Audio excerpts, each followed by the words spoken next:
예, 할렐루야. 예. 여러분이 이제 화면을 보시는 것처럼 이 위성에서 한반도를 내려다보면 지금 이렇게 보인다고 합니다. 그래서 이 일을 잘 모르시는 분들은 저 사진을 보면 우리 대한민국이 지금 위성에서 보면 섬나라처럼 보인다고 해요.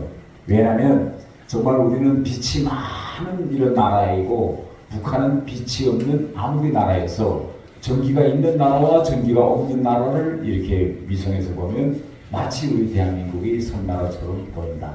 이런 말씀이겠습니다.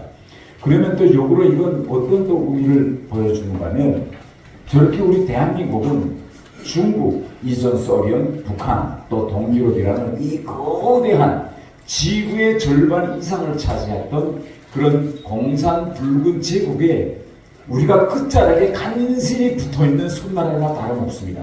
그래서 이렇게 간신히 붙어있는 나라에서 지금까지 우리 대한민국이라는 이러한 존재가 유지될 뿐만 아니라 산업화와 민주화를 거쳐서 정말 이제는 전 세계 10위권 안에 들어가는 이런 나라가 됐다라는 것은 이건 정말 하나님의 섭리와 기적을 가지고 설명을 할 수밖에 없는 이런 이제 기적 같은 나라입니다. 그래서 전 세계적으로 우리 대한민국을 보고 기적이다. 그래서 한강의 기적, 뭐 이런 기적이라는 표현을 많이 쓰거든요.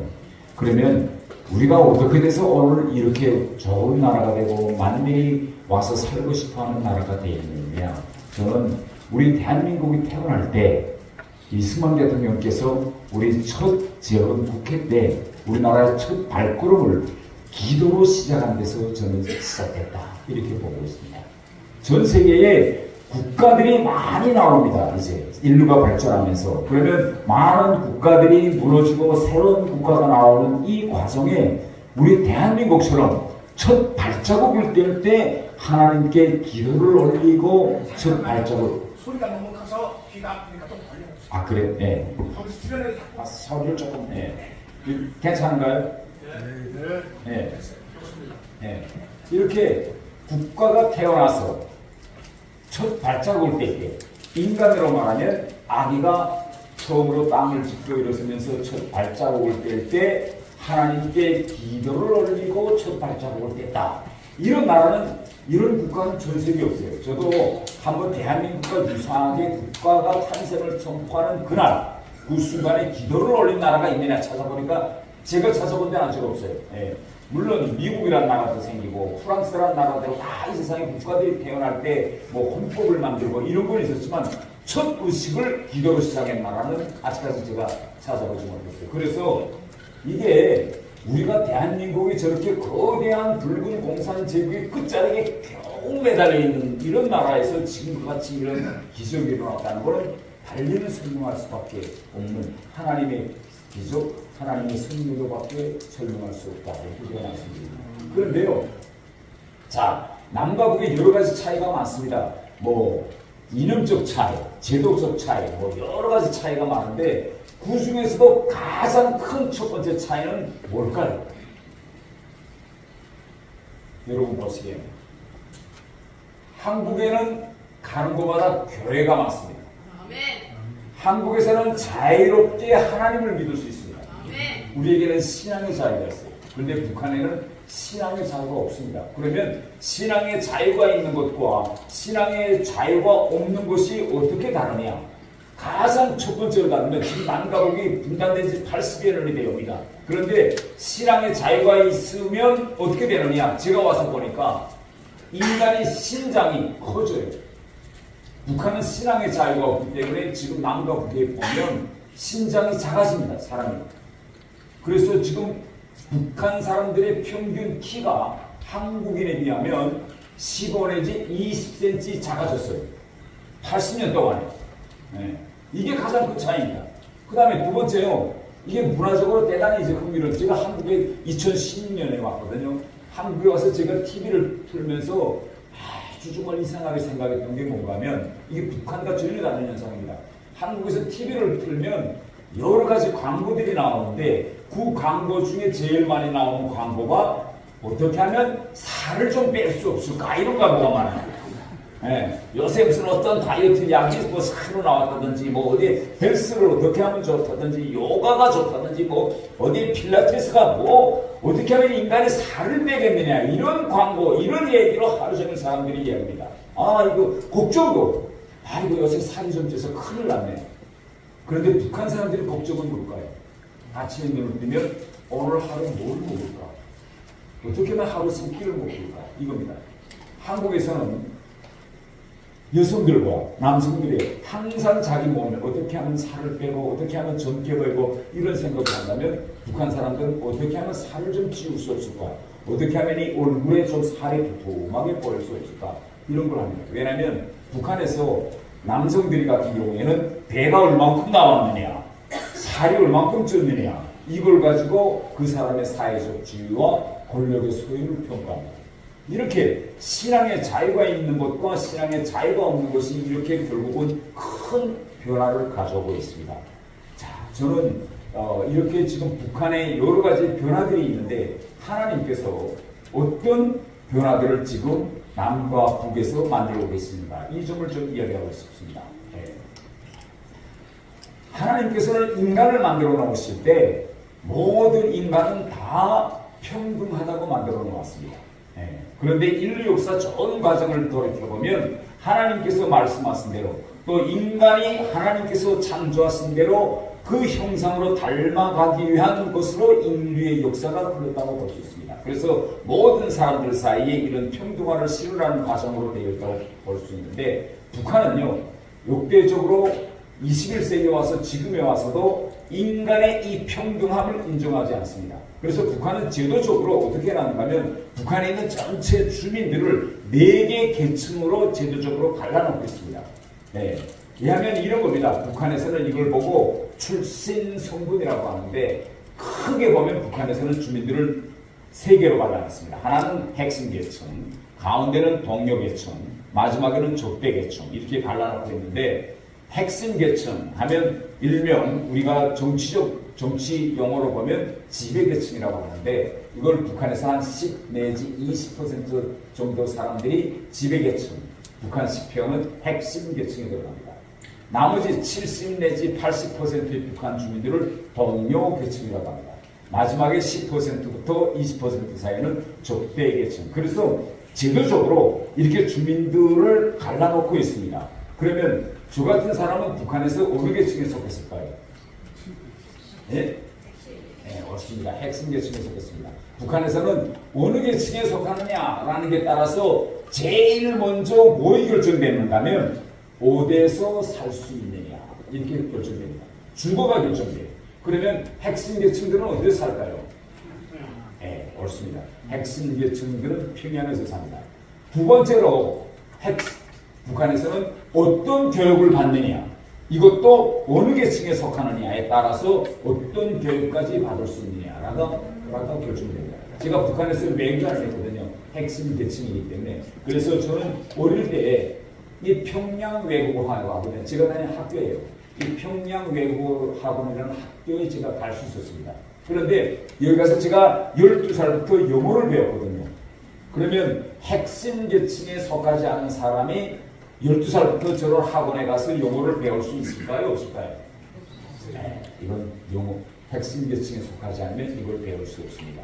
이하면 제가 간단하게 얘기를 하나 드리겠는데 북한에서는 국가 운영과 관련된 학문은 핵심 계층만 공부할 수 있어요. 이하면 법률, 법을 알아야 검사가 되든 판사가 되든 변호사가 되든 하는데 이 법률은 오직 핵심 계층만 공부할 수 있습니다.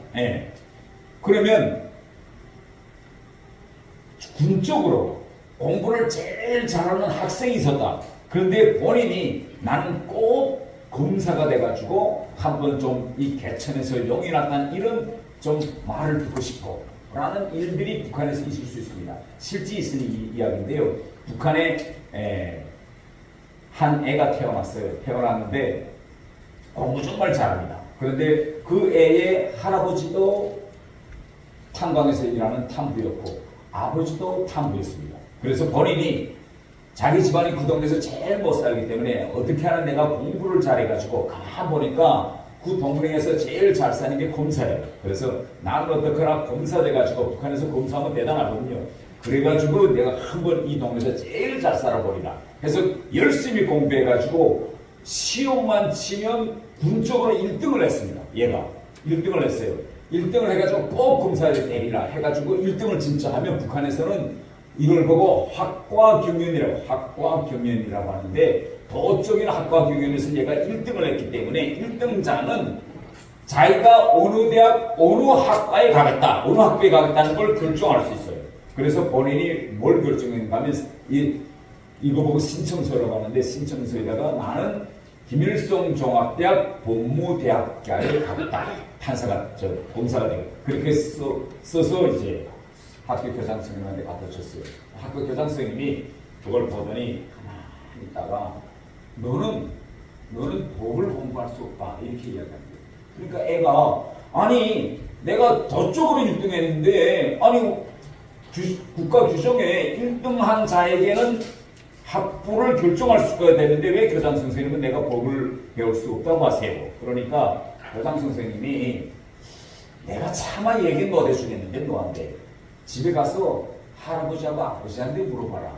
그러니까 그래서 얘가 이걸 신청서를 써가지고 집에 와서 할아버지 이거 내가 너쪽으로 1등 할아버지가 1등을 해서 너쪽으로 1등 했는데 나는 김일성 종합대학 법무대학교에 가서 법학을 공부하고 싶다. 그런데 교장 선생님이 내가 이거 신청서를 보더니 야 이건 째고 너는 법을 하지 말고 좀 다른 거 해. 넌 법은 안 돼. 그런데 할아버지 왜 그랬을까? 할아버지가 담배를 피우면서 얘기를 못해요. 글쎄. 또 아버지한테 이야기하니까 아버지도 얘기를 못해요. 그래서 얘가 이거 정말 이상하다. 왜 나는 법을 할 수 없을까? 난 검사가 되는 게 꿈인데. 그래서 주변에 가서 잃어보니까 옆에 동네 사람들도 얘기를 안 했어요. 본인한테. 그런데 이 일은 있은 지 한 달 만에 할아버지가 행방불명이 됐어요. 그래서 얘는 우리 할아버지가 어디 가서 목매달고 뭐 어떻게 자살했는가 비슷한 애도 가보고 하고 아버지도 할아버지를 찾아다녔는데 할아버지가 끝내 없어졌습니다. 그래서 그런가 보다 알고 있는데 얘가 독한 놈이에요. 독한 놈이니까 나는 검사가 되지 않는다면 나는 다른 공부 안 하겠다. 선생님이 이래요. 너는 의사 아니면 수학을 해라. 너는 이공계로 가라. 법은 안 돼.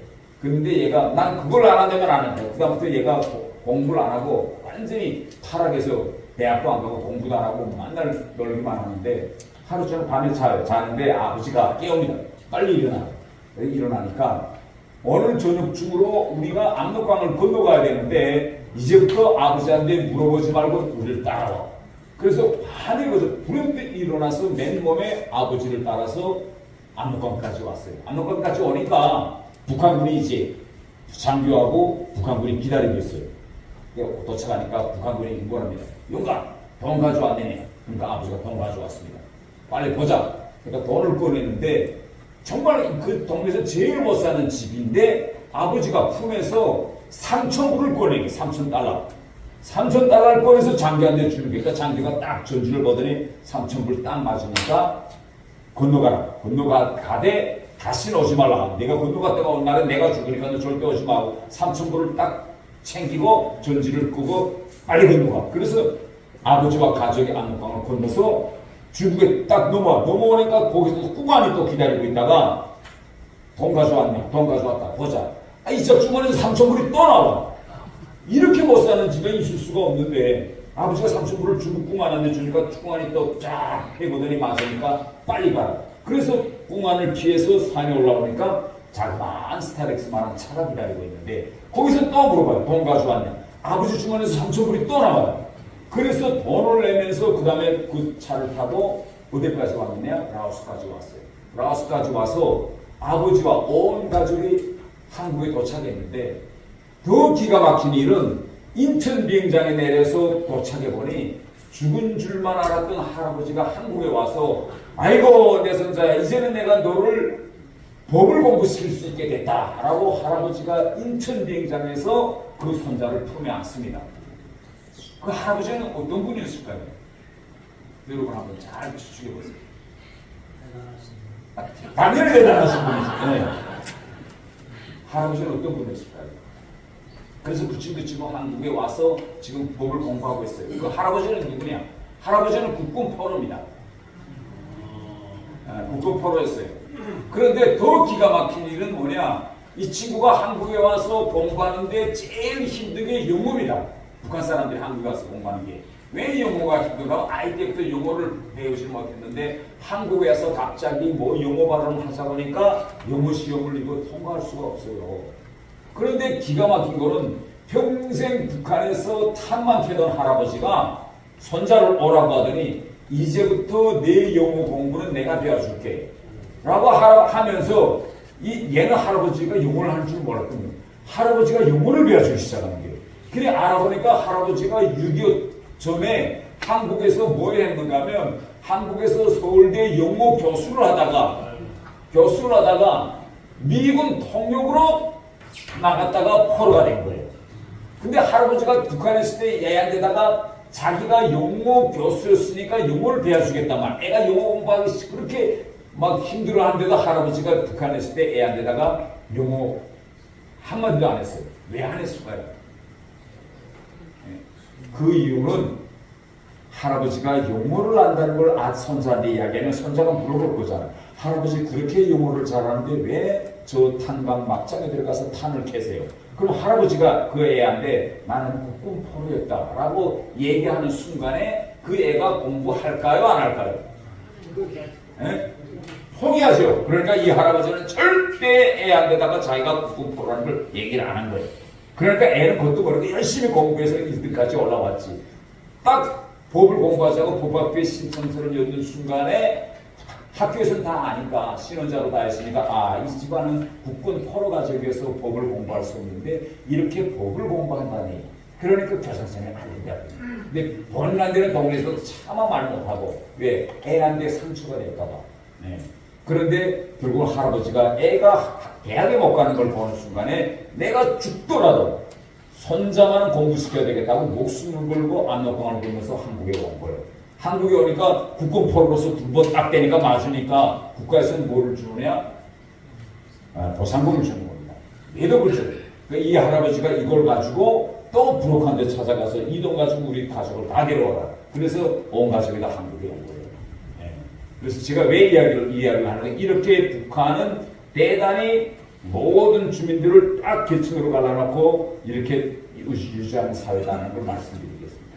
북한에 우리나라에서는 공무원이 되려면 뭐 공무원 고시제도가 있고 그 다음에 뭐 9급, 7급, 8급 뭐 다 자기에 맞는 레벨이 있어가지고 시험 준비를 해서 저 노량진 고시원에 가서 몇 년 동안 씨름해가지고 공무원 됩니다. 북한에는 이런 공무원 공채제도가 있을까요? 없을까요? 공무원 시험을 쳐서 공무원을 채우는 이런 시험을 봐서 공무원을 채우는 이런 시험 충원제도가 있을까요? 없을까요? 없습니다. 북한은. 그러면 국가를 운영하려면 공무원이 필요한데 공무원을 어떻게 충원할까요? 북한은 공무원들을 임명제도입니다. 9급부터 임명해. 당에서 딱 핵심계층 속에서 뽑아서 너는 뭘 해라, 너는 뭘 해라. 그래서 북한은 이렇게 임명제도다. 그럽니다. 그러면 이런 국가들은요, 제가 왜 이야기를 하는가 하면 이렇게 계층을 갈라놓고 지배계층에게 특전과 특권을 줘서 국가를 운영시키면 이런 국가들의 지속, 생존 기간은 대단히 오래요. 왜 오래냐? 우리 여러분 조선 역사를 한번 보세요. 조선 역사를 보면 왕은 똑똑해도 좋고 똑똑하지 않아도 괜찮아요. 매일 왕은 궁전에서 기생들과 파티를 벌려도 괜찮아요. 국가는 누가 운영한다? 양반 비주가 운영하는 거예요. 왜? 이 국가가 허물어지면 자기가 가지고 있던 특권이 날아나기 때문에 이 국가를 운영하는데 일부 괴grup과 계층이 이해관계를 가지고 있습니다. 그래서 이런 나라들은 대단히 오래가요. 옛날 신라가 오래갔죠, 여러분? 신라가 왜 오래간 줄 아시죠? 신라도 바로 이렇게 벌품 제도를 운영해서 대단히 오래갔던 것입니다. 그래서 많은 사람들이 북한이 저런 식으로 국가를 운영한다는 얘기를 들을 때마다 야, 저놈의 북한이 또 몇 병이나 가겠구나. 이조 조선도 저렇게 신분 제도를 써서 500년 이상을 갖고 신라도 오래 갔으니 이 계급화된 사회가 무너져서 새로운 국가, 새로운 사회가 된다는 건 대단히 힘든데 라고 많은 사람들이 얘기하고 있습니다. 그런데요, 지금 북한에서 하나님의 섭리에 의해서 매우 놀라운 변화가 일어나고 있다. 이 점을 제가 오늘 여러분들에게 말씀드리려고 오늘 여기까지 왔습니다. 자, 어떤 변화들이 일어나고 있느냐. 가장 첫 번째로서는 이런 겁니다. 앞으로 북한이 무너져서 가까운 시일에 한국과 북한이 하나의 나라, 하나의 민족, 하나의 문화권으로 다시 통합될 수 있느냐 없느냐 이걸 판단하려면 북한이 기존에 가지고 있던 이 체제와 이 모든 것이 지금 더욱 공고히 지속 가능성으로 가고 있느냐 아니면 취약해서 어느 한 순간에 무너지는 단계로 가고 있느냐라는 걸 우리가 판단해 보는 것이 매우 중요한데 제가 여러분들에게 이렇게 질문을 드리겠습니다. 여러분들이 보시기에는 지금 현재 북한의 구조상 또 김정은이 지금 나오고 있는 행태상 우리나라에서 통일이 가능하다라고 생각하세요? 통일이 현재는 어려울 것 같습니다. 현재는 어렵다. 그럼 언제쯤 가능할 것 같으세요? 언제? 하나님께서 이루시죠. 하나님께서 그러면 하나님께서 언제쯤 우리에게 통일을 주실까요? 중국이 망해. 중국이 망해야 된다. 네.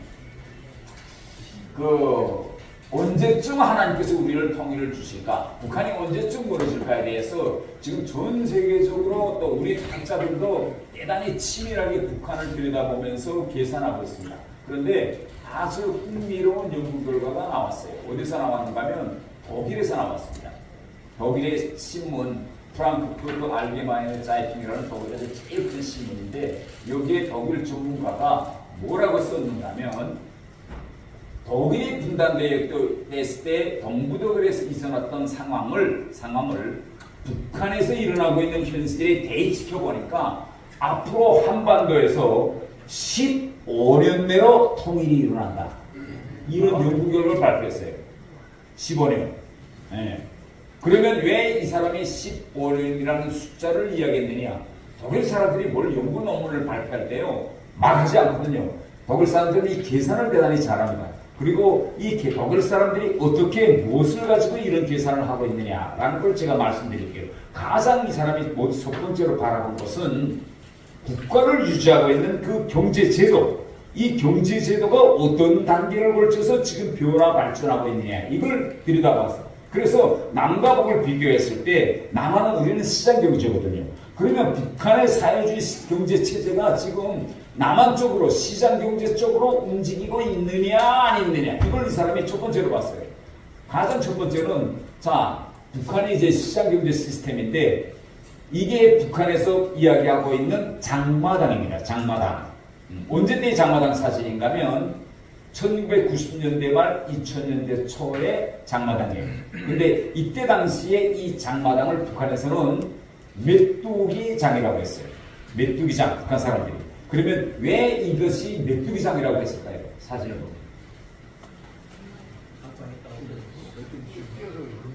네, 메뚜기는 사람이 오면 뛰잖아. 그러니까 이거는 북한 당국이 장마당이 나오기 초기에 이건 자본주의 시장 경제이기 때문에 이걸 허용하면 안 된다 해서 저렇게 불법 노동상들이 마을로 들어가는 입구에서 장사를 하면 무조건 와서 잡아가지고 그 모든 짐은 빼앗고 그 다음에 구치소에 일려서 한 열흘 동안 이렇게 강제 노동을 시키고 놔주고 그래서 저기서 망보는 사람이 경찰이 온다 하면 무조건 다 도망쳐야 돼요. 도망쳤다가 경찰이 없으면 또 그 자리에 모이고 도망쳤다 모이고 해서 모였다 도망쳤다 도망쳤다 모였다 해서 이건 메뚜기장이라고 했습니다. 그런데 2000년대 중반에 들어서면서 이 메뚜기장이 이렇게 변했습니다. 이걸 북한에서는 진드기장이라고 했습니다. 이 장마당이 도망칠 장마당인가요? 아니면 끝까지 저항하며 버틸 장마당인가요? 그래서 이 진디 마을로 들어가는 입구에 저렇게 장을 쫙 펴놓고 다 돈 붙이고 이거 맨 처음에는 와서 때리고 치고 빼앗고 했는데 이 주민들이 집단적으로 저항했습니다. 국가가 국민들을 살게 해주지 못하고 배급도 안 주고 쌀도 안 주고 하는데 그러면 뭘 먹고 살겠느냐. 제발 우리가 저절로 먹고 살게 제발 내버려 놔오. 그래서 이 두 번째 장마당이 진드기장인데 2010년 이후에 이 진드기장이 지금은 이렇게 인민시장으로 변했습니다. 이런 인민시장이 북한 전국의 200개 도에 200개 군에 매 군에 2개씩 있어요. 그래서 이렇게 지금 장사꾼들이 집을 짓고 전기를 넣고 겨울에 추운 겨울에도 저 안에서 이렇게 장사를 하고 있어요. 그런데 여기 특징이 하나 있습니다, 여러분. 장사꾼들이 단체복을 입었어요. 왜 노란 단체복을 입었을까요?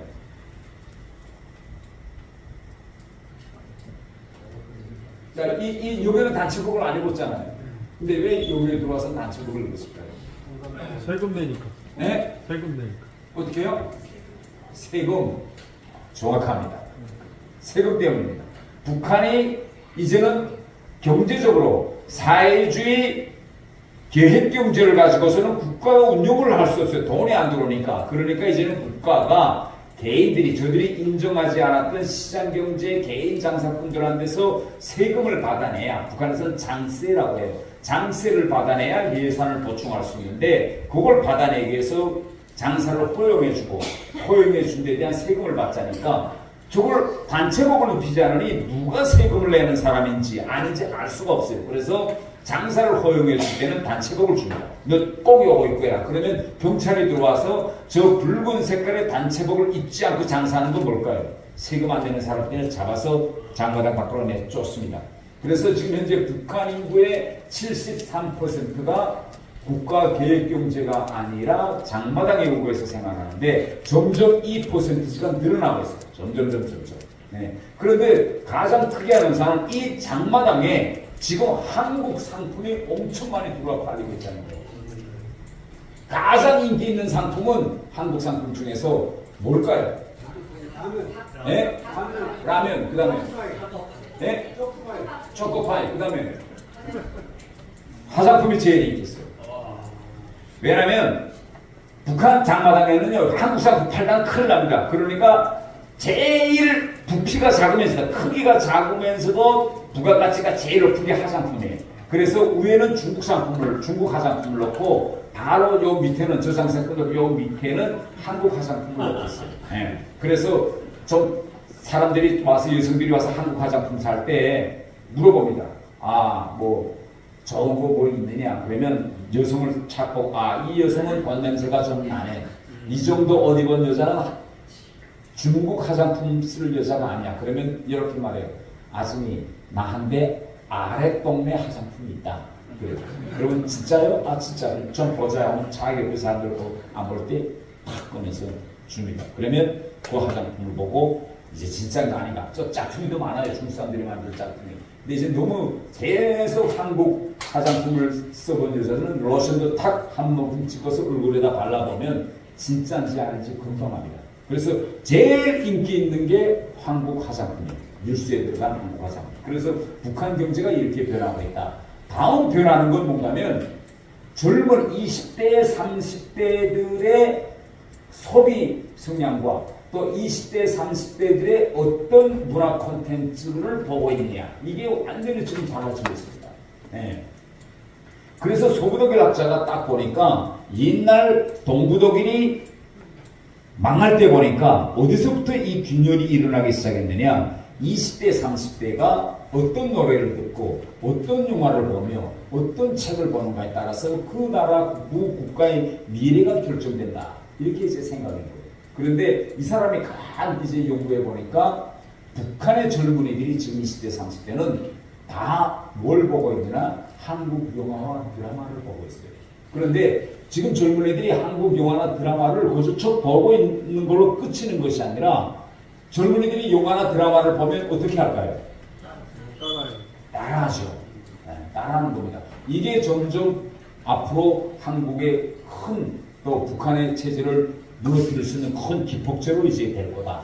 이렇게 이제 보고 있는 겁니다. 그러면요, 한국 영화나 드라마를 본 북한 애들이 어떻게 변화하고 있으며, 북한 당국이 지금 큰일 났다고 하면서, 야, 이런 짓은 절대 하면 안 된다. 라고 지금 북한 당국이 만든 다큐를 제가 좀 보여드리겠습니다. 어떤 현상을 절대 따라하면 안 된다고 하는지. 아이고, 뭐 동영상 좀 보여주세요. 그것은 지난 시기에도 일부 청년들이 결혼식을 하면서 이와 같이 우리의 생활 양식에 맞지 않게 노화된 형상들에 대해 조직적으로 투쟁도 벌이고 사회적으로 공론이 탄다하면서 각성시켰지만 오늘 와서 그 성적과 양상의 도시가 좀 더 이상으로 넘어섰다는 데 있습니다. 여기서 우리가 스쳐질할 수 없는 또 하나의 심각한 문제점은 우리의 생활 감정과는 전혀 맞지 않는 불건전하고 라티한 생활 생태를 지금 저들 자신도 익숙되지 못한 외식 외품을 남시키는 대로 흉내내느라 모지름을 쓰는 가련한 저 신랑 신부들이 하나와 같이 다음의 품속에서 대학까지 나오고 중요한 소수들에서 일하고 있는 청년들이라는 것입니다. 그들대로 지난 시기 불순 녹화문을 몰래 시청하는 과정이 남녀 간의 진정한 윤회 분위기는 외국산 술이나 포도주쯤은 마셔야 제대로 선다는 집단의 기준을 세웠는지 이 처녀의 손목에는 무려 4개에 달하는 금속 팔찌가 끼어져 있는가 하면 양쪽 귀에는 귀걸이가 2개씩이나 달려 있습니다. 과연 이러한 어른들이 우리 새 세대 청년들의 지향의 요구에 부합되는가 하는 것입니다. 신부 류진양이가 자기의 이름을 괴리 말투를 그대로 본따서 이진형이라고 써갈겼으나 정기장을 보란 듯이 들고 시체 사진까지 남기는 등이 보는 사람들의 기분을 자아내는 썩이 빠진 짓도 서슴지 않았던 것입니다. 그러면 이러한 마음동을 즉흥적으로 흥분에 의한 실수라고 봐야겠습니까? 북한 아나운서 말투인데 이해되세요? 뭘 이야기하는지? 네. 이런 겁니다.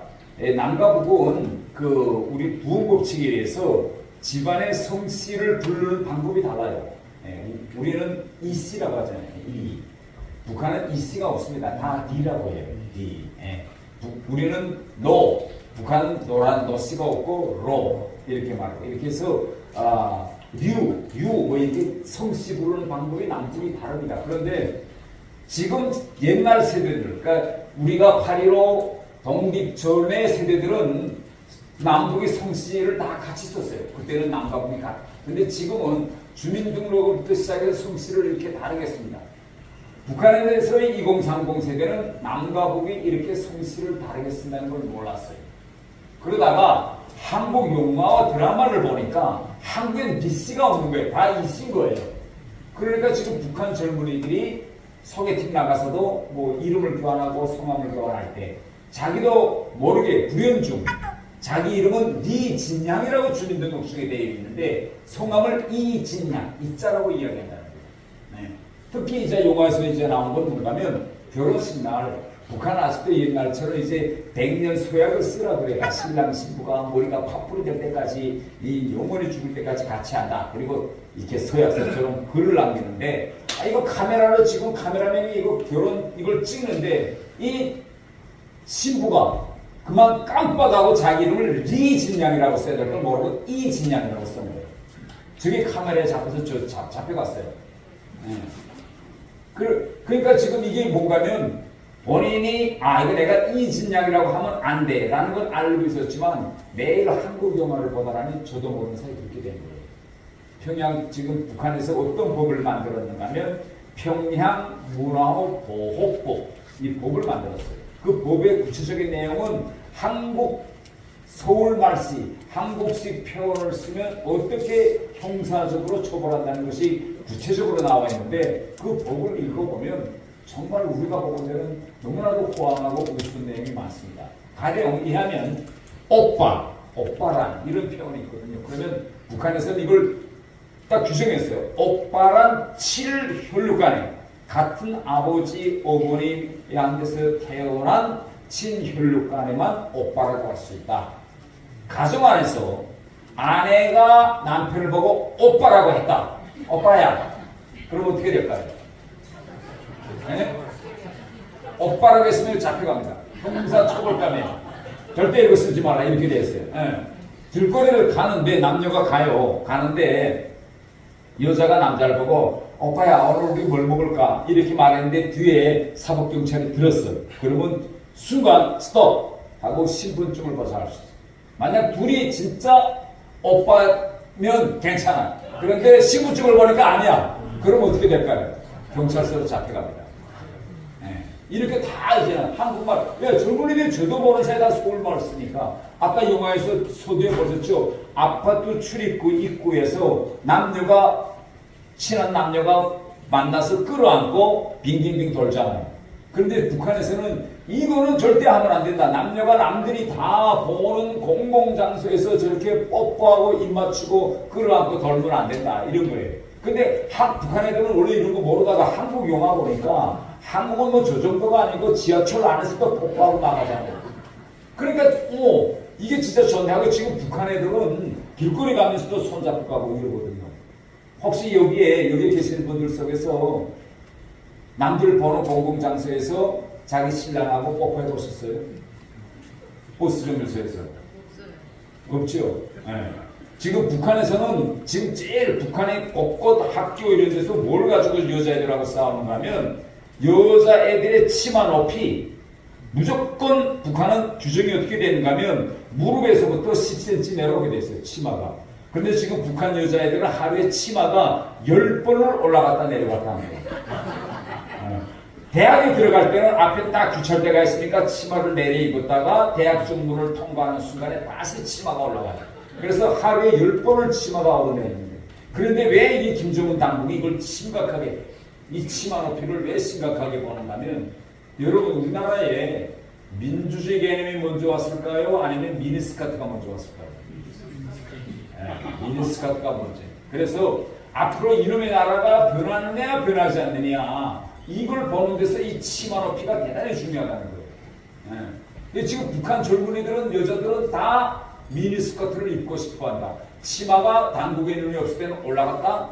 당국이 보면 내려간다. 그러면 딱 인류학자들이 판단은 이놈의 국가는 앞으로 지속성이 없구나. 차라리 여자들이 우리 한국처럼 미니스커트 입게 하고 머리 염색하게 하고 남자들은 이 장발도 하게 하고 이렇게 허용해 주면 국가가 수능해서 지속 가능성이 있는데 국가가 계속 그걸 못하면 이 싸움에서 국가가 이길까요? 아니면 미니스커트를 입고 싶어하는 여성들이 이길까요? 그렇기 때문에 이 북한은 앞으로 이 20대 30대 미니스커트를 입고 싶어하는 이 여성들이 앞으로 10년 후에 되면 40대가 될 것이고 20년 지나면 50대가 될 건데 북한 인구의 70%가 저렇게 남녀간에 손잡기 싶어하고 미니스커트 입고 싶어하고 니가라고 부르고 싶어하는 이 인구 구성의 70%가 일어날 시점이 언제냐? 그들이 계산한다고 하면 15년쯤 지나면 인구의 가반수가 이제 우리도 한국처럼 저렇게 잘 살아보고 싶다라고 될 거다. 그래서 지금 더블 사람들은 15년으로 바라보겠습니다. 더 중요한 문제는 이 종교적인 문제예요. 종교적인 문제. 북한의 기독교의 지금 진화 발전 과정을 보면 북한이라는 국가가 생겨나서 기독교가 정, 선, 면으로 진화, 발전하는 단계라고 볼 수 있어요. 이렇게 기독교인의 수가 지금 많은 사람들이 과연 정말 저럴까라고 생각합니다. 김일성 때는 기독교가 정으로 존재했어요. 기독교가 정으로 존재했다라고 하는 건 이건 무슨 말일까요? 정으로 존재했다. 정으로 존재했다는 건 내가 예수님을 믿고 내가 하나님을 믿는데 내가 이 믿고 있다는 이야기를 그 누구한테도 할 수 없었던 거. 이거는 기독교가 정으로 존재했다고 합니다. 그러면 집 안에서, 가정 안에서 모태신앙을 가지고 있는 어머니가 식사 전에 식전 기도를 해요. 조용히 눈을 감고 조용히 혼자 속으로 기도하고 식사를 하는데 딸이 엄마가 밥 먹을 때마다 눈 감고 뭘 중얼거리고 밥 먹으니까 이상하잖아요. 이 기독교를 모르는 애가. 그러면 엄마한테다가 어머니는 왜 식사하기 전에 눈을 감고 한참 있다가 식사를 하느냐. 애가 물어보면 부모가 자기 딸에게 나는 하나님한테 기도를 드렸다라는 말을 할 수 있을까요? 없을까요? 이렇게 할 수 없는 시대를 기독교가 정으로 존재했다고 합니다. 근데 김일성 때까지는 이게 정으로 존재했어요. 왜? 기독교를 완전히 무자비하게 북한은 말살을 했으니까. 다른 공산국가들과 북한의 다른 점은 북한은 기독교를 말살했습니다. 중국이나 소련은 기독교를 말살하지 않고 기독교를 여기는 탄압했다. 탄압이라는 표현을 써요. 그러면 탄압과 말살이 다른 점은 말살은 기독교가 눈에 보이지 않게 하는 게 말살입니다. 교회를 모델에 다 까부시고 목사들은 다 처용하고 장로들은 두들겨 패고 이사시키고 해서 이 성도 신자들의 눈에 기독교가 보이지 않게 하는 것이 말살입니다. 근데 북한은 공산국가들에서 유일하게 기독교를 말살했어요. 중국이나 소련은 탄압을 했지만 말살을 안 했어요. 왜 말살을 안 했냐? 큰 도시에 가면 성당, 교회 그대로 건물은 그대로 다 있어요. 이 모스크바 가면 지금 소련을 걸쳐왔지만 모스크바에 가면 오랜 성당 교회들이 그대로 있습니다. 중국에 가도 옛날 중국 공산당이 정권을 쥐기 전에 세웠던 교회 건물은 그대로 다 있어요. 이렇게 건물은 그대로 다 도동고 이거는 탄압이지만 북한은 건물 자체를 다 부셔버렸기 때문에 말살입니다. 그래서 그때는 정으로 존재했다. 그런데 김정일 때 와서 이 종과 종 사이에 연결되기 시작했습니다. 이게 뭔가면 부모가 자식에게 내가 예수님을 믿고 내가 하나님을 믿고 성경은 이렇게 됐다라고 가족 안에서 자식과 부모 사이에 하나님에 대해서 예수님에 대해서 이야기가 오고 갔다라는 것은 선으로 연결돼서 이때는 북한에서 선으로 연결되는 시대다 이렇게 이제 평가합니다. 그러면 왜 김일성 때 철저히 말살했음에도 불구하고 김정일이 죽기 전에 북한에서는 이게 선으로 연결됐을까요? 어떤 일이 생겼을까요? 분명 큰 변화가 일어났습니다. 어떤 일이 생겼는가 하면 그때 북한이 90년대 말에 고난의 행군이 시작되면서 수많은 북한 사람들이 굶어 죽었어요. 굶어 죽었으니까 어떻게 되냐? 사람들이 살자고 중국 국경을 넘어갔습니다. 많은 사람들이 압록강, 금암강을 넘어가서 중국 사람들 집에 가서 농사일도 해주고 공장에 가서 숨어서 불법 체류자로서 이제 일을 하고 돈을 벌어가지고 다시 북한으로 돌아가고. 근데 이게 한두 명이 아니라 수십만 명이 중국에 넘어가서 한 달 동안 일하고 쌀 한마디 쥐고 넘어가고. 이러면서 대단히 많은 사람들이 압록강을 넘나들면 들었는데 중국에 일단 넘어가면 일자리가 없기가 그렇게 쉽지 않고 왜 중국 사람들은 그때 못 살았으니까. 그러니까 계속 길거리를 방황하고 뭐 조선적인 운영하는 식당 가서 설거지라도 좀 하게 해주세요. 한 시간만 좀 하게 이렇게 자꾸 빌거든요. 근데 그때 우리 한국에 있는 교회들에서 많이 거기다가 지하교회를 만들었어요. 그래서 식당에 와서 중국 조선족 사장에게 이거 설거지라도 좀 하게 해주세요. 그러면 조선족 사장이 야 내가 너 설거지 시킬 인감은 없는데 너 절대 누구한테 꿍하는지 잡으면 큰일 나는데 요 어느 아파트 몇층 몇호에 가면 거기에 한국 목사님이 있는데 거기 찾아가면 돈을 줄 거다. 그래서 맨 처음에는 돈이 필요해서 몰래 뿌리는 지하 교회에 갔어요. 그러니까 한국 목사님들이 따르다가 오면 다 식당 사장이 연락해.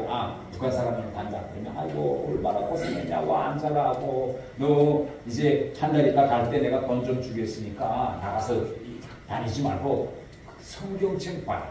그래 목사님들이 성경 공부를 그때부터 시켰어요. 그래서 오라 너 성경책 30페이지 읽으면 중국 인입회 10원 줄게. 그러니까 맨 처음에는 돈을 받기서 성경책 읽기 시작했어요. 그런데 읽어보니까 이게 복음이 이게 무슨 내용이냐.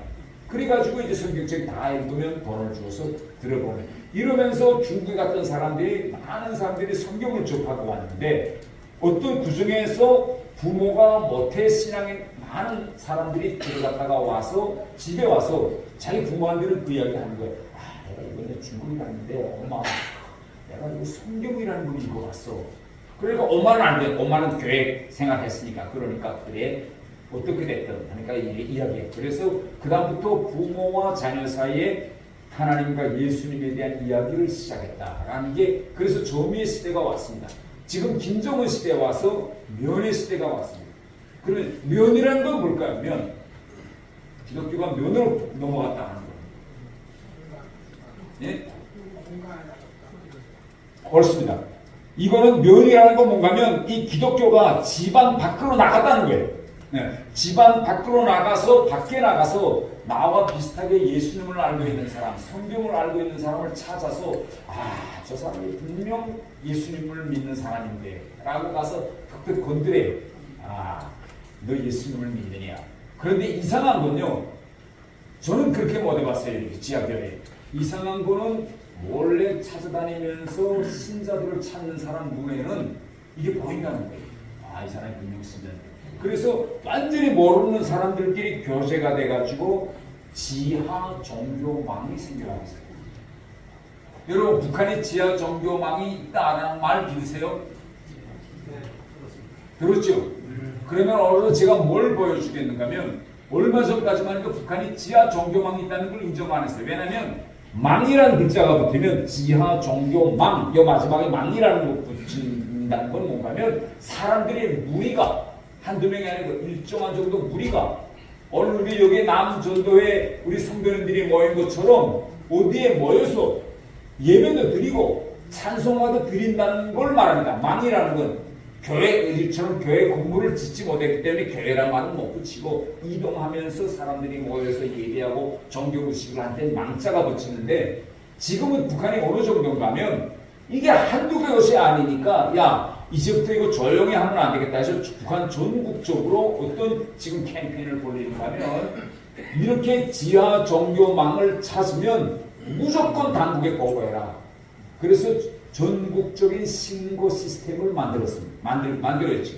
그러면 제가 오늘 보여드린 영상은 북한 김정은 당국이 만든 영상입니다. 그 영상 딱 여러분 보면 야, 북한 지금 성도들이 어떻게 목숨을 걸고 피를 바치면서 육신을 걸고 믿음을 전하고 신앙을 전하고 있느냐라는 산 증거를 여러분들이 보실 겁니다. 영상 좀 틀어주시죠.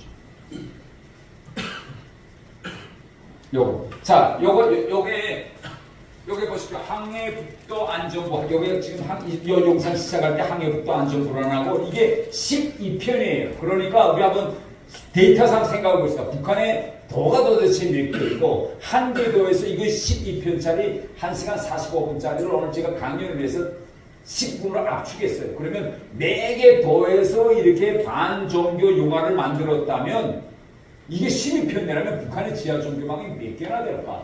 한번 여러분 한번 상상을 좀 합니다. 한번 좀 들어주세요.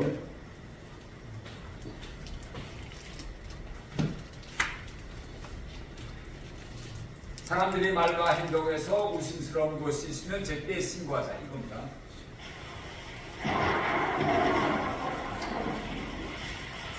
종교 미신에 빠지면 반역의 길을 걷는다.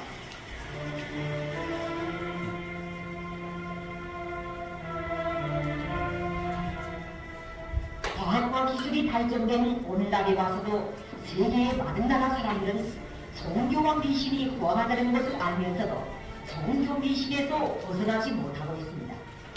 그것은 사람들의 마음속에 믿고 의지할 정신적 기둥이 없기 때문입니다. 그러나 우리나라에서는 모든 사람들이 자기 운명의 주인은 자기 자신이며 혁명과 권세를 주도하는 힘도 인민대중에게 있다는 위대한 주체 사상의 기침이 돼 경례하는 장군님의 선군유 명령들을 받들어 사회주의 강성대국을 건설하기 위한 보람찬 투쟁에 걸쳐 나섰습니다. 적들은 행무기로도 깨뜨릴 수 없는 우리 인민의 이 일심단결의 정신력을 종교 미신을 통해 손목어보려고 어리석게 책동하고 있는 것입니다. 최근 당에서는 적들의 이러한 책동에 모든 사람들이 혁명적 경각성을 높이며 종교 미신과의 투쟁을 그 어느 때보다도 더 강화할 때 대한 혁명적 조치를 취하였습니다. 그러면 종교 미신을 통한 적들의 정탐 모략 책동을 철저히 짚으셔버리기 위해서는 어떻게 해야 하겠습니까? 우선 모든 사람들이 종교 미신의 호황성과 반동성, 해독성을 똑똑히 인식해야 합니다.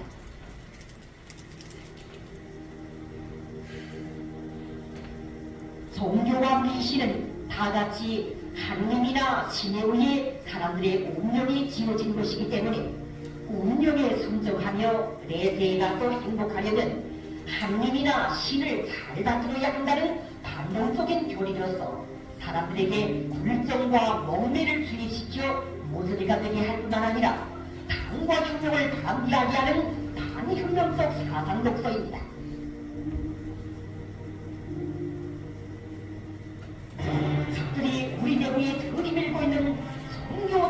한 성전물들입니다. 적들은 이렇게 요란한 조금도 종소리도 내지 않으면서 사람들의 혁명의식을 마비시키고 이의 혁명진지를 낙하시키기 위한 종교 공세에 큰 기대를 걸고 종교미신 침투 축동을 집요하게 감행하고 있습니다. 이당의 주체 사상과 사회주의 불필성을 신념으로 간직하지 못하면 종교미신과 같은 한 혁명 독소가 쉽게 진수하게 되며 결국 반역의 길을 걷게 됩니다. 이 춘하년이 어떤 년인가를 좀 더 구체적으로 보겠습니다. 이 춘하년은 1948년 국민의 세정권선을 방해하기 위해 악랄하게 책동하다가 체포 처단된 사리원 소국교회당 장로였던 이찬수론의 유목당으로 출생하여 정쟁이 인민의 수강에서 어릴 때부터 사고팔자를 보는 방법과 정치기 수법들을 배우면서 성장하여 의학전문학교를 졸업하고 보건일꾼으로 일했습니다. 마피경동으로 말하면 체포 처단된 악질 종교인의 아들놈으로서 너는 제 애비의 복수를 빌으면서 60년 남아 속에 검은 칼을 품고 종교를 몰래 믿으며 때를 기다리고 있는 불순족대분자놈이었습니다. 사리원시의 언동에 살고 있는 차덕수는 대학 졸업생으로서 종교미신의 호황성과 반동성을 누구보다도 잘 알고 있었습니다. 그러나 고난의 인본 시기에 일시적인 생활날이 제기되자 여행수를 바라면서 미신에 빠져 전쟁이들을 찾아다니기 시작했습니다. 오늘날 차덕수는 한 전쟁인 여기로부터 서북쪽 방향으로 가면 귀인을 만나 도움을 받게 되고 아무리 죽을 죄를 졌어도 죽지 않고 살아난다는 우아한 말을 들었습니다. 사실 이 말은 교활한 전쟁인연이 차덕순의 삼촌 한 명이 이웃나라에서 산다는 것을 알고 차덕수를 비복 올격이로 부추기기 위해서 꾸며낸 거짓말이었습니다. 차덕수는 전쟁인연이 바라는 대로 이웃나라의 삼촌한테 가면 도움을 받는다. 몰래 갔다 와도 별일 없다는 것으로 해석을 하고 올해 겨울날 국경을 몰래 넘어 이웃나라로 비복 올격하여 갔습니다. 그러나 그곳의 삼촌은 나이가 많아 유미점에 사망하였고 삼촌의 자식들은 돈벌이하러 어디론가 떠나가서 소식을 알 수 없었습니다. 갈 곳이 없게 된 차덕수는 일자리를 찾기 위해 산눈 내리는 이북의 고리를 헤매였고 천대관교를 셋속에 눈물이 낭낭히 솟았습니다. 기회가 지난 오늘날 길거리를 헤매는 차덕수의 귓가에 우리선가 울리는 원한 총소리가 들려왔습니다.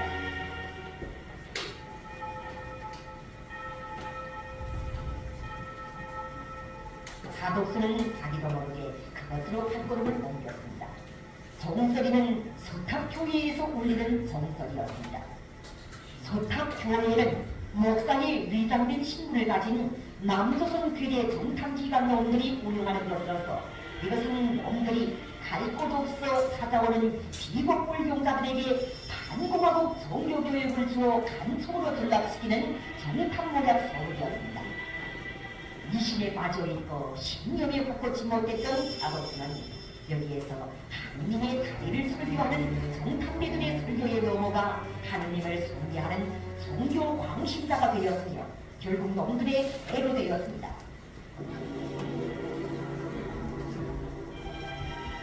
놈들로부터 국조선에 다시 들어가 지하 종교망을 조직할 때 대한 간첩 임무를 받은 차덕수인견은 다시 중국으로 나왔으며 법기관에 찾아와 거짓 사수를 하였습니다. 그는 죄가를 따지 못지 않은 우리 당의 반대 정책을 고맙게 여길 대신 오히려 하느님의 은총이라고 생각했으며 우리 당의 반대 정책을 악용하여 간첩 임무 수행에 방문했습니다.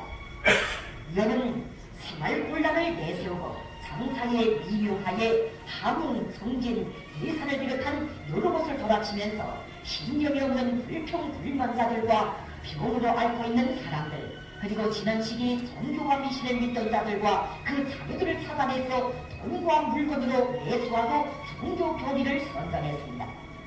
이어는 사리원시에서만도 자기 가족과 형제들은 물론 오래전부터 종교를 기도하던 사리원시 교동교회당 집사의 아들 리기창, 재룡교회 집사의 딸 김순녀를 찾아내고 여러 명의 불건전한 자들을 방랑하여 지하 종교방을 조직했습니다.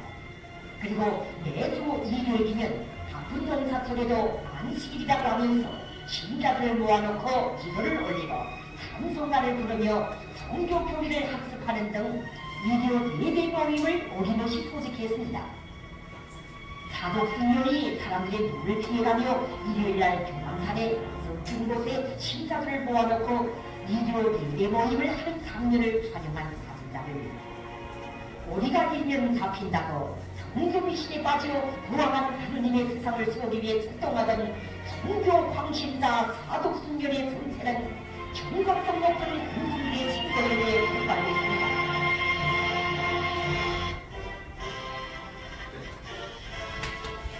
성교미신을 뿌리뽑기 위한 투쟁을 계속 강화하여야 합니다. 무엇보다도 적들의 종교 선전물이 우리 내부에 침투하지 못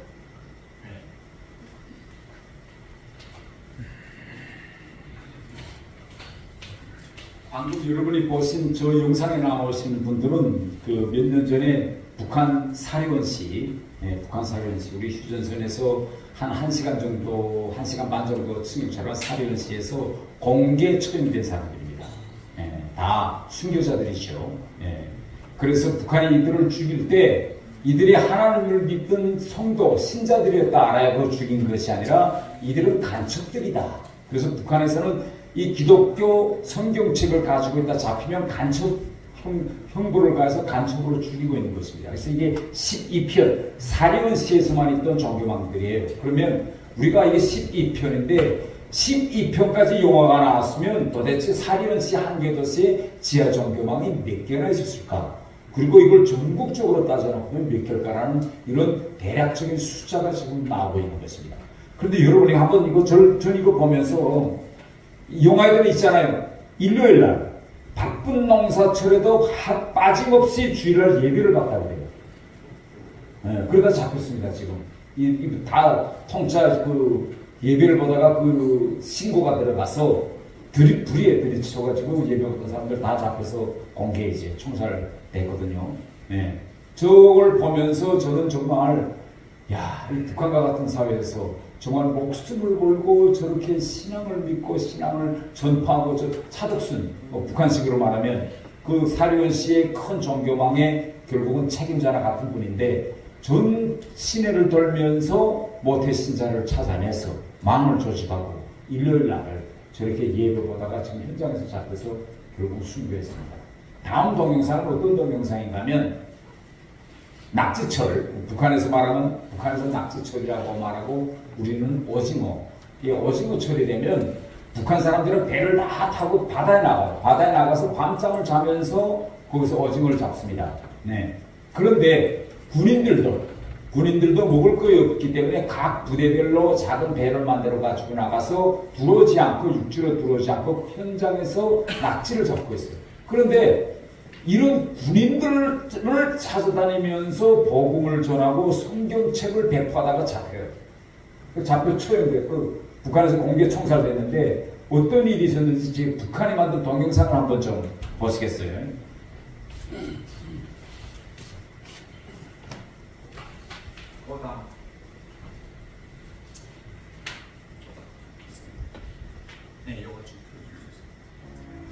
작은 데 숨어있던 남녀가 끌려 나옵니다. 비밀리에 포교 활동을 해오다 북한 해상경비대에 체포되는 모습입니다. 영상에서 이들이 적들의 소굴에서 교육을 받고 북으로 침투했다고 주장합니다. 개별적으로 움직이는 군인들을 유혹하여 순예고보다 하나님을 더 믿게 하는 것이 저들의 임무였다고 신토했습니다. 수뇌부에 대한 충성심을 무너뜨리기 위해 남한이 종교를 침투시키고 있다며 간첩으로 물기까지 합니다. 당과 수령보다 세상에 지나는 하나님이나 귀신박쥐 같은 것을 도우게 하는 적들의 종교 침투 작동의 방송 모델을 돋보게 하고 북한의 인민군 군사 과학교육 영화 실용소가 2010년 제작한 교육용 영상인데 헌법의 신앙의 자유를 수반하면서도 당국이 대놓고 종교를 탄압하는 영상을 만든 겁니다. 중국에서 지난해 10월 강제 송환된 태국인 가운데 기독교인과 접촉한 이들은 더 엄히 처벌받고 있다고 밝혔습니다. 정치범 수용소로 보내 가석방 없는 종신형을 선고하고 있다는 겁니다. 북한의 종교 탄압이 어제 오늘 일은 아니지만 남한 문화의 급격한 확산으로 사상 통제에 비상이 걸린 가운데 종교에 대해서도 전혀 없는 강도 높은 탄압으로 대응하고 있는 것으로 분석됩니다. 이런 영상을 볼 때마다 저는 우리 한국교회에 정말 심각한 질문을 저는 하게 된다고 합니다. 지금 북한에서 일어나고 있는 이 대량 이 순교자들에 대한 처형은 우리가 정말 지금으로부터 거의 2000년 전에 로마 시대 때 있었던 그 지하 종교의 그런 같은 현상이 있습니다. 그때 로마에서 로마 황제가 지하 종교망을 찾아서 그 종교인들을 잡으면 이 자리에서 하나님은 로마 왕이다, 로마 황제다 라고 한마디만 하면 살려주겠다 라고 할 때도 그때 카탄콤과 같은 그런 지하 교회에 있던 성자들은 아니다. 하나님을 이때까지 우리가 모셨는데 어떻게 지금에 와서 로마 황제를 하나님이라고 부를 수 있겠느냐 라고 하면서 그때 화형을 당했습니다. 다. 그럼에도 불구하고 끝까지 그들의 믿음을 지켰기 때문에 결국 마지막에 로마도 기독교를 받아들이고 국교로 선포할 수 있게 됐습니다. 오늘 영화에서 보신 이자 그 해상에서 북한군 납치잡이 나온 배들을 찾아다니면서 성경을 주다가 잡힌 그 젊은 그 부부, 그들을 보면서 우리는 이런 질문을 한번 좀 해보겠습니다. 나나 혹시 여러분들 속에 내일이라도 배를 타고 저 배 타고 가면 여기서 뭐 한 3시간이면 북한 군인들이 납치하는 곳에 도착할 수 있어요. 우리가 목숨을 걸고 그들에게 성경을 전달할 수 있는 분 여기 있을까요? 저는 자신이 없어요. 네. 그런데 저렇게 북한에서는 저렇게 배를 타고 성경을 전달하다가 잡히지 않았습니까? 그래서 족친다고 해요. 배라. 도대체 북한 군인들 몇 개 배에 너 성경을 전달했느냐? 왜? 잡아야 되니까 군인들도 성경책 받은 군인들. 그런데 그들은 총살당하는 순간까지 자기네가 성경을 몇 부 전달 배포했는지 보지 않았다고 합니다. 네. 그래서 영상에 나오죠. 북한 지금 군이 큰일 났다 해가지고 지금 앉아서 반종교 영상을 만들고 있어요. 북한 군인들한테 절대 성경책 받으면 안 된다. 성경책 받는 순간에 잡히면 너도 같이 총살이야 라는 영상을 만드는 거예요. 그거. 네. 자, 이렇게 우리는 정말 종교 신앙의 자유라는 이런 속에서 정말 너무나도 안일한 이 세속의 유혹에 빠져 있지 않았는지. 영화에서 오늘 보신 그 차독순 그분과 그 지하 종교에는 주일날마다 북한이 인정했어요. 하루도 빠짐없이 모여서 예배, 하나님께 예배를 올렸다고 하죠. 목숨을 걸고. 네.